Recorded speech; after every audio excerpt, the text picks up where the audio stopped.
दोस्तों, मेरा नाम है अतीक और आप देख रहे हैं अतीक ऑफिशियल। आज की इस वीडियो का हमारा टॉपिक है वैलेंटाइन डे। तो स्टार्ट करते हैं आज के इस टॉपिक को। Valentine's day. Happy Valentine's Day. Happy Valentine's Day. दुनिया के सबसे बड़े फेस्टिवल्स में से एक। इस एक ही दिन में चॉकलेट्स, फ्लावर्स और कार्ड्स की वजह से पूरी दुनिया में बिलियंस ऑफ डॉलर्स का बिजनेस होता है। लेकिन अब इस दिन को मनाना चाहिए, नहीं मनाना चाहिए, ये तो बहुत बड़ी डिबेट है। लेकिन क्वेश्चन ये कि ये दिन वैलेंटाइंस डे आखिर आया कहां से, और मोस्ट इंपॉर्टेंटली ये सारा पैसा बिलियंस ऑफ डॉलर्स किसकी जेब में जाता? आज से 2000 साल पहले पूरी दुनिया में सिर्फ एक ही सुपर पावर थी, द ग्रेट रोमन एम्पायर। और जैसे ही एम्पायर अपनी ताकत की पीक तक पहुंची, एग्जैक्ट उसी टाइम अल्लाह ने इसी एम्पायर के अंदर अपना एक माइटी पैगंबर भेजा, ईसा अलैहिस्सलाम। ईसा अलैहिस्सलाम बाकी सारे पैगंबरों से बहुत डिफरेंट थे, क्योंकि एक तो वो बहुत बड़े मिरेकल से पैदा हुए थे, और जैसे ही वो बड़े हुए अल्लाह ने उन्हें अपनी तरफ से एक बहुत ही यूनिक पावर दी, जिससे वो किसी भी बीमार इंसान को सिर्फ एक हाथ के टच से बिल्कुल ठीक कर देते थे। और आगे जाकर ईसा अलैहिस्सलाम इसी पावर को यूज करके फलस्तीन के गरीब लोगों की मदद करने लगे, जिससे वो बहुत ही छोटी एज में फलस्तीन के सबसे फेमस आदमी बन गए। जिसके बाद वो जहां भी जाते थे हजारों लोगों का क्राउड उन्हें देखने के लिए जमा हो जाता था। लेकिन ईसा अलैहिस्सलाम को अपने इस फेम की कोई परवाह नहीं थी। मतलब जब भी लोग उन्हें देखने के लिए जमा होते थे, ईसा अलैहिस्सलाम उन सब के सामने ऐसी बातें करते थे जो इससे पहले किसी में करने की हिम्मत नहीं हुई थी। मतलब ईसा अलैहिस्सलाम उस जमाने के यहूदी स्कॉलर्स को एक्सपोज करने लगे। ईसा अलैहिस्सलाम की इन बातों से लोग तो उनसे बहुत इंस्पायर होते थे, लेकिन इन्हीं बातों की वजह से उस जमाने के यहूदी स्कॉलर्स ईसा अलैहिस्सलाम के सबसे बड़े दुश्मन बने। जिसके बाद ये सारे यहूदी उलमा बैठकर ये सोचने लगे कि अब कैसे ईसा अलैहिस्सलाम से अपनी जान छुड़ाई जाए। लेकिन ईसा अलैहिस्सलाम इन सब चीजों से डरने वाले नहीं थे, बल्कि इतनी मुश्किल में भी उन्होंने एक बहुत ही खतरनाक फैसला किया कि अब वो फलस्तीन के छोटे मोटे शहरों के बजाय सीधा फलस्तीन के कैपिटल जेरूसलम की तरफ बढ़ेंगे और वहां जाकर यहूदियों के स्कॉलर्स को चैलेंज करेंगे। ईसा अलैहिस्सलाम सीधा जेरूसलम की तरफ बढ़े, एंड ऑफ कोर्स उन्हें देखने के लिए वहां हजारों लोग जमा हुए। और इसी तरह हजारों लोगों के क्राउड के साथ ईसा अलैहिस्सलाम जेरूसलम में एंटर होकर सीधा बैतुल मक़दस की तरफ गए। जैसे ईसा अलैहिस्सलाम बैतुल मक़दस में एंटर हुए, वो ये देखकर हैरान रह गए कि वहां के यहूदी स्कॉलर्स ने बैतुल मक़दस को एक इबादत की जगह के बजाय ऑलमोस्ट एक बैंक बना दिया, और वहां सिर्फ गरीबों से चंदा जमा करने वाले और करेंसी एक्सचेंज करने वालों को बिठाया हुआ है। ईसा अलैहिस्सलाम ने जब ये सब देखा, उन्हें बहुत गुस्सा आया और फौरन उन्होंने वहां पड़े सारे टेबल्स को गिराने का हुक्म दिया और बैतुल मक़दस से सारे बैंकर्स को वहां से भगा दिया।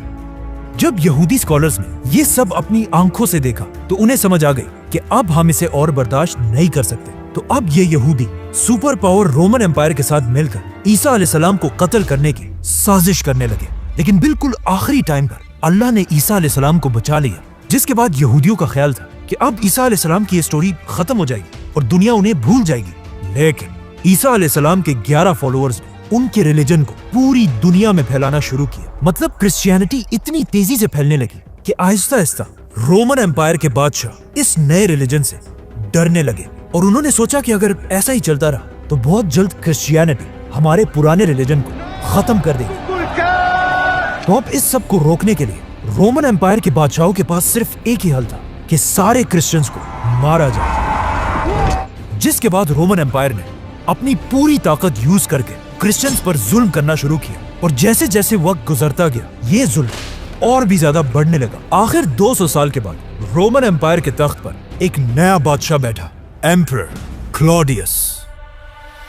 ये बादशाह बाकी सारे बादशाहों से बहुत ही डिफरेंट था, क्योंकि क्लॉडियस सिर्फ अपने बाप की वजह से नहीं, बल्कि एक आम से सोल्जर से रोमन एम्पायर के तख्त तक पहुंचा था, और बादशाह बनने से पहले ये रोम का सबसे बड़ा रेसलर था।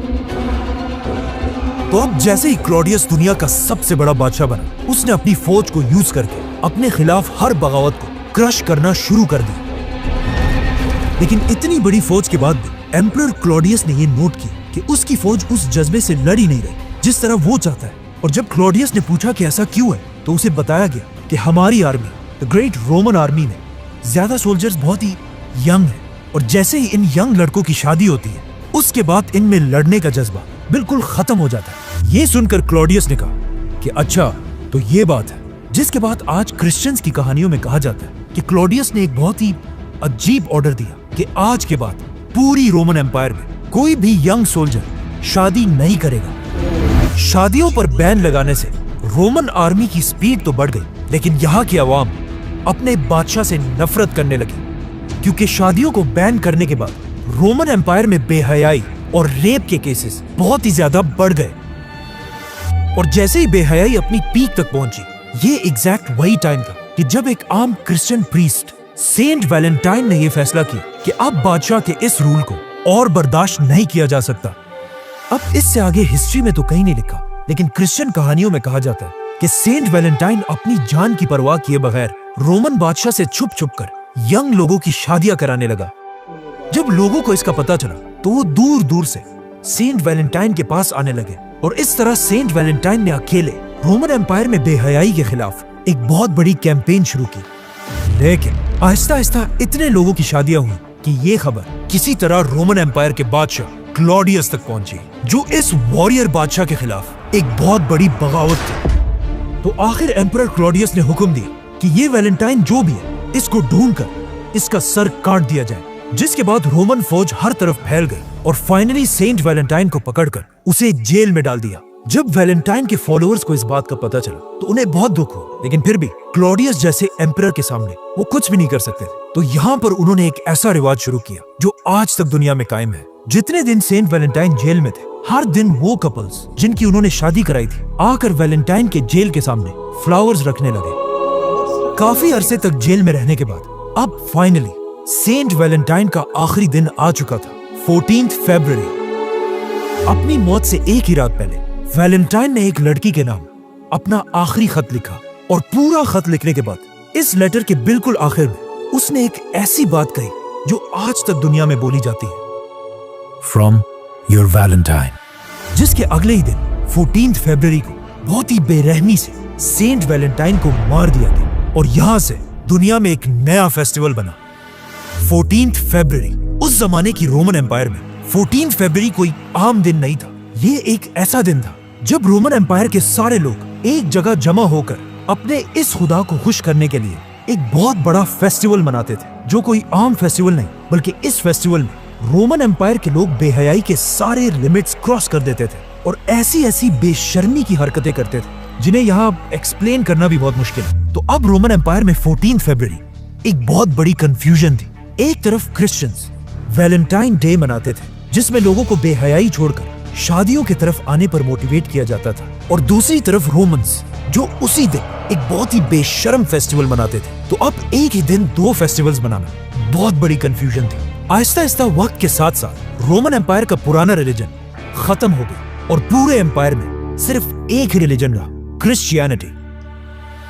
जिसके बाद क्रिश्चियन स्कॉलर्स ने मिलकर पुराने बेहयाई के फेस्टिवल को खत्म कर दिया और पूरी एम्पायर में लोग 14 फरवरी को शादियों को सेलिब्रेट करने वाला वैलेंटाइन्स डे मनाने लगे।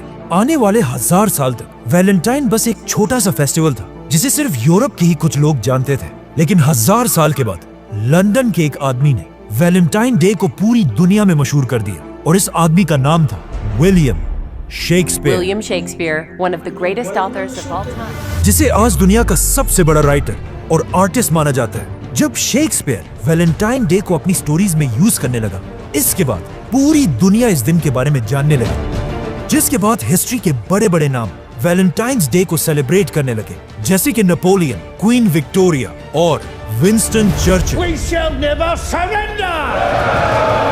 लेकिन फिर भी वैलेंटाइन्स डे को अपना असल फेम शेक्सपियर के नॉवल से नहीं, बल्कि दुनिया की सबसे बड़ी जंगों वर्ल्ड वॉर से मिला, जिसमें करोड़ों लोग अपने फैमिलीज को छोड़कर जंग की तरफ जाने लगे, जो एक बहुत ही मुश्किल काम था, क्योंकि लाखों बाप अपने बच्चों से, हस्बैंड्स अपनी वाइफ से और बेटे अपनी माओ से जुदा हो गए। अब लोगों के इन सारे इमोशंस को अमेरिका के एक छोटा सा बिजनेसमैन बहुत गौर से देख रहा था, जिसकी एक छोटी सी प्रिंटिंग की दुकान थी हॉलमार्क। और इसी दुकान से उसने दोबारा वैलेंटाइन डे के कॉन्सेप्ट को जिंदा करना शुरू किया और वैलेंटाइंस डे के लाखों कार्ड्स प्रिंट करके उन्हें अमेरिका के हर घर तक पहुंचाया। मतलब वर्ल्ड वॉर में वैलेंटाइन के इतने कार्ड्स छप चुके थे कि लोग सिर्फ अपनी फैमिलीज को नहीं बल्कि दुश्मनों को भी यही कार्ड्स भेजते थे, जो ऊपर से तो वैलेंटाइन के कार्ड्स थे लेकिन उनके अंदर सिर्फ गालियां ही होती थी। जैसे ही जंग खत्म हुई, हॉलमार्क सिर्फ छोटे से दुकान से दुनिया की सबसे बड़ी कंपनीज में से बनी। लेकिन वर्ल्ड वॉर के बाद हॉलमार्क ने देखा कि लोग आहिस्ता आहिस्ता वैलेंटाइन मनाना भूल रहे हैं, जिसकी वजह से उनका बिजनेस बहुत तेजी से नीचे गिरने लगा। तो यहाँ से उन्होंने अपनी पूरी स्ट्रेटेजी को बदल दिया और एक बहुत ही खतरनाक नया प्लान बनाया जिसे आज तक दुनिया में यूज किया जाता है, जिसमें हॉलमार्क न्यूज़पेपर, रेडियो और टीवी में सीधा औरतों को टारगेट करने लगा। Mary, what's the matter? और उन्हें ऐसा फील कराने लगा कि अगर किसी औरत को It's the little things, John. Valentine's पर गिफ्ट ना मिले, उसकी कोई औकात ही नहीं। You forgot to get me a Hallmark Valentine card. And it worked. And only a Hallmark card. लोग एक बार फिर पहले से भी ज्यादा वैलेंटाइंस को सेलिब्रेट करने लगे और हॉलमार्क दोबारा पैसा बनाने लगा।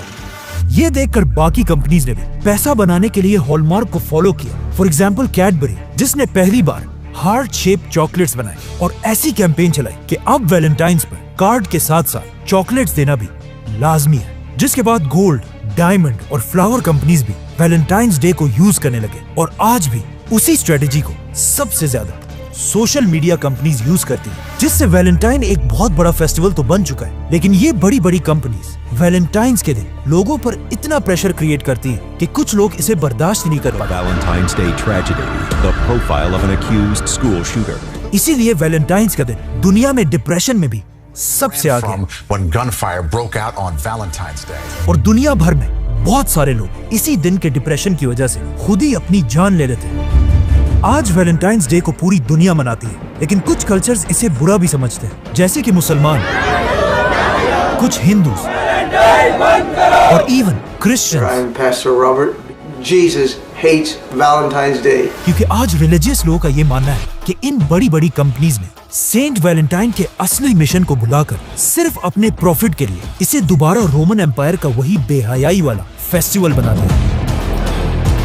और लोग बिल्कुल भूल चुके हैं कि इस दिन का असल मकसद लोगों को बेहयाई से निकालकर शादियों की तरफ लाना था। इन शॉर्ट, अगर आज कोई वैलेंटाइन मना रहा है, उसे ये जानना चाहिए कि वो किसी मोहब्बत की वजह से नहीं बल्कि बड़ी बड़ी कंपनीज उसे अपनी उंगलियों पे नचा रहे हैं।